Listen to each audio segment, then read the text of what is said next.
In 30 years of working with professional and collegiate coaches, as well as business owners and CEOs, et cetera, one of the questions that I come back to when I'm working with them one-on-one is simply this: what percentage do you want to be liked by your team or your employees? And what percentage do you want to be respected by your team or your employees? Is it 30-70? Is it 70-30? Is it 29-71? What is it? What's the percentage breakdown?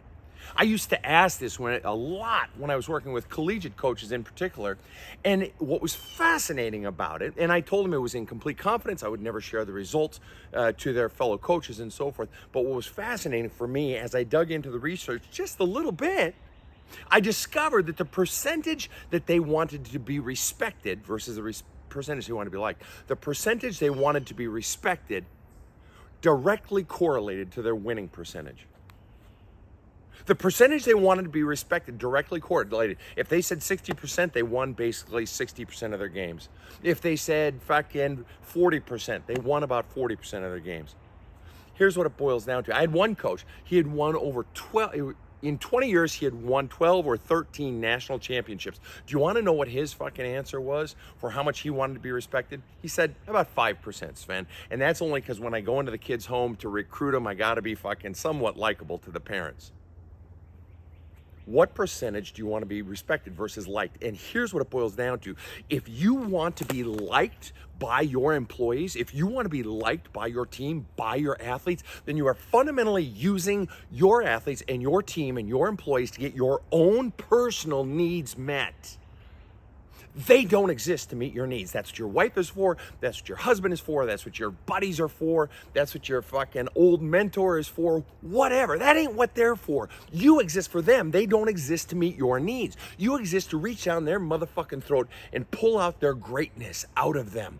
But if you're needing them to pour love into your love cup, to salve your unhealed wounds, you're never going to get out of them their maximum, their greatness. Never. Because, and the fascinating thing about this is you're doing it because you haven't healed your shit from your past. And I work with a lot of people who say, oh, that childhood shit is bullshit. Really? And yet you're still needing to be liked. You're still using your employees to be liked. Perhaps it's not bullshit. Why would you need that from them? Leadership is that you're pulling them along. You're leading from behind. You're leading from the center. It's not that you're siphoning to get your needs met. No, your unhealed shit is what's causing you to not get the greatness out of your team, to not stand up and be the leader, and to ultimately not get the profits that you seek because you're still needing something from them rather than standing up and leading. And I got news for you. If you are seeking respect, ultimately the ones who are choosing respect over being liked don't even give a shit if they're respected. They have a job to do and they're getting it done. Now that doesn't mean it's free range to be a dick. It just means there's work to do and you're making the decisions that are best in the best interest of the team and the organization. But if you're using that organization, if you're using your players to get your needs met, you're fucking up and you will never unleash the greatness that you are truly capable of, and you'll certainly never have the profits. You'll certainly never have the wins that you seek. So when do you have the courage to heal your shit from your past so that you're not using your subordinates or your team to get your own needs met? Have a kick-ass day. This is going to seem really fucking obvious, but apparently it's not. I've had about 5 different clients, friends, family, just in like the last fucking week, come to me with similar issues, all regarding dating. And I got to say this simply, if someone's trying to fucking control you when you're dating them, how you talk, where you go, what you do, what you say, how you dress, what you drive, what you eat. If someone's trying to control you, I got bad fucking news for you. This shit only gets worse. This shit doesn't magically fucking heal itself. You need to nip that shit in the bud right now. Otherwise, you want to know what? You're going to end up getting the fuck out of it. It's better to bring up the issues inside the relationship so that you can actually fix it if you really like the person. But you have to stop that sort of behavior now because it's not going to magically fucking go away, even though you keep hoping it will. It won't. All right? So many people just get out and then they feel comfortable saying, well, you did this, this, this, and this. Well, why don't you say that while you're in the fucking relationship? Of course it's going to create conflict. Of course they're not going to want to fucking hear it. But the bottom line is, it's your truth. And so if you're not saying those things, it's because you believe that you don't deserve to speak your truth. You don't believe that you're important enough to speak your fucking truth. And the truth is, someone's trying to control you because they don't feel good inside about themselves. They feel insecure inside of themselves. They get all anxiety when you're a certain way, doing a certain thing, saying certain things, acting a certain way. They get all anxious, and so they control you as a way to assuage, minimize, reduce their own anxiety. I got to control you in order for me to feel good? No, that's not a mark of a secure person. That's a very insecure person trying to control you. And very often they're controlling you either A, because they're afraid you'll leave them if you come off as really smart, or you look really beautiful, or you present yourself in a certain way. You're afraid you'll meet someone else and leave them, or they're afraid of how you make them look, as if it's your fucking responsibility to make them look good. So if you're in a dating relationship and someone's trying to fucking control you in some way or another, you have to nip that shit in the bud right now, because that will only expand, because by you not nipping it in the bud, you are giving them permission to do it, and they will do it more. You have to believe that you fucking matter, and the fact that you're already realizing what it might be says that you already feel it. You have to feel it inside yourself, and you already feel it, that something doesn't feel good, and it's how they're fucking treating you. And so your feelings are talking to you. So you have to honor those feelings, but you've been taught that your feelings don't matter. And so you don't bring this shit up when you nip it in the bud. You don't bring it up early. You wait for it to metastasize into such a fucking cancer that you finally just run away and leave. You have to trust, and you have to have the courage. You have to have the honesty. You have to be honest about your feelings early so that you can change things in the relationship. So what is it you need to do? Have a kick-ass. A guy reached out to me yesterday, frantic, need an emergency session. And I'm like, okay, well, fuck.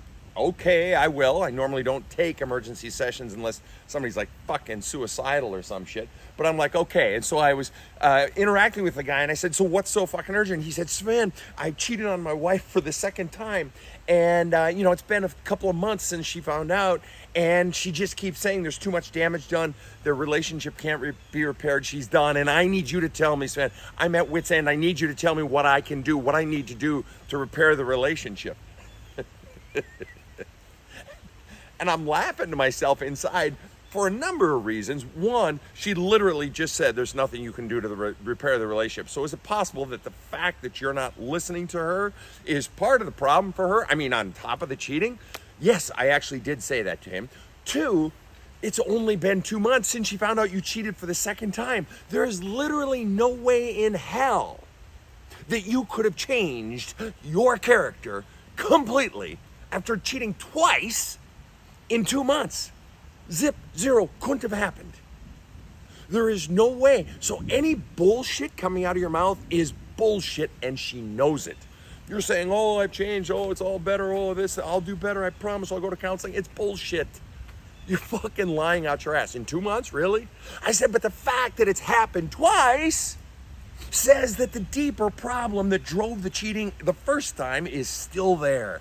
You may have thought you changed your behaviors. You may have convinced her, obviously you convinced her, that you had changed your behaviors, and she took you back, and you proved that you hadn't changed your behaviors. And the reason you couldn't change your behaviors is you did not change the core beliefs driving the behaviors. If someone cheats, they will cheat again, unless they change the core beliefs driving the behaviors, or they may not cheat, like emotional cheating or sexual cheating, but they will engage in some behavior that destroys the relationship or has the power to destroy the relationship. Gambling the family money away, or sharing all your secrets, or whatever it might be, that until the core issue is solved, some other action will be engaged that has the power to destroy the relationship. But that's not what I'm getting at with this guy. The real issue was, do you not understand that there are simply times in certain relationships, it can be a love relationship, best friends, neighbors, boss, subordinate, parent to child, there are certain times in certain relationships in life where so much damage has been done that it is irreparable. Maybe they'll say they forgive you, maybe they do forgive you, whatever, but the relationship itself is done. Have you ever experienced that? Maybe you have, maybe you haven't. Not everybody has. And it's not always a cheating thing. It's not always in a love relationship where someone has done so much damage that the relationship is done and you have to walk away. And it's effortless almost because you know it's done. I'm done. It's just done. You don't understand. It's done. Ever been in that situation Were you the person wanting someone back, or were you the person where you simply knew it's done? Do you have one in your life right now, one of those relationships where you know it's done, where there's been so much damage done that the relationship is just over? Do you have one? And are you afraid to admit it? Afraid of losing that which you've been trying to get your whole life with this person, or for a very long time from this person. Afraid of grieving the death of that relationship. So which relationship is it? Have a kick-ass. Who's ruining your wedding? Who ruined your wedding? Or whose wedding are you ruining? I see this so fucking much, and it just goes generation to generation to generation. It's like this fucking thing never gets fixed. That someone's selfishness takes over and ruins the wedding for the bride and the groom. Sometimes what is supposed to be the very happiest day becomes the very worst day for the bride and or the groom. Who's ruining your wedding? Maybe they're overtaking it, taking control of everything, trying to force their will because, hey, I'm paying for it. Or maybe they're just forcing their will because they've always had control over you. Or maybe you've stood up to them and said, no, no, no. And so they're going underground and they're sneaking things in. Or maybe on your wedding day, they're going to sneak shit in. Are you ready for that? Or maybe they're critical, criticizing. Or maybe they're trying to build up coalitions like on the show Survivor, coalition against you to force you to do what they want. Who's ruining your wedding? Who ruined your wedding? Or whose wedding are you fucking ruining? And at what point do you pull yourself out of the fucking universe, stop being fucking selfish, and let them have their fucking wedding their way? Because if you don't, you're ruining their day. You're making it about you. Don't ruin somebody else's wedding, especially if it's your own fucking kid. Have a kick-ass day. Have you ever had the experience of a giant weight being lifted off your chest or lifted off your shoulders, where you got something off your chest and you just felt lighter? That's what begins to happen as you are healing. Not just when you are healed. You begin to feel physically lighter. You begin to feel relieved. You begin to have greater clarity in life, in your decision making. You begin to feel the answers. Not just think about them, but you feel it and you trust that feel. You trust that intuition. You trust that inner voice, and you act on it sooner and sooner and sooner and sooner. Earlier in the process, rather than waiting for things to get out of control. You are infinitely less susceptible to the fears, the manipulations, and the power pushes of other people trying to get you to do what they want. Their voices are no longer in your head. You're acting from this place down here, centered, and you're calmer. You have more power, and you have greater clarity and courage. That's what happens as you are healing. Not just when you're healed, but as you are healing. Have a kick-ass day.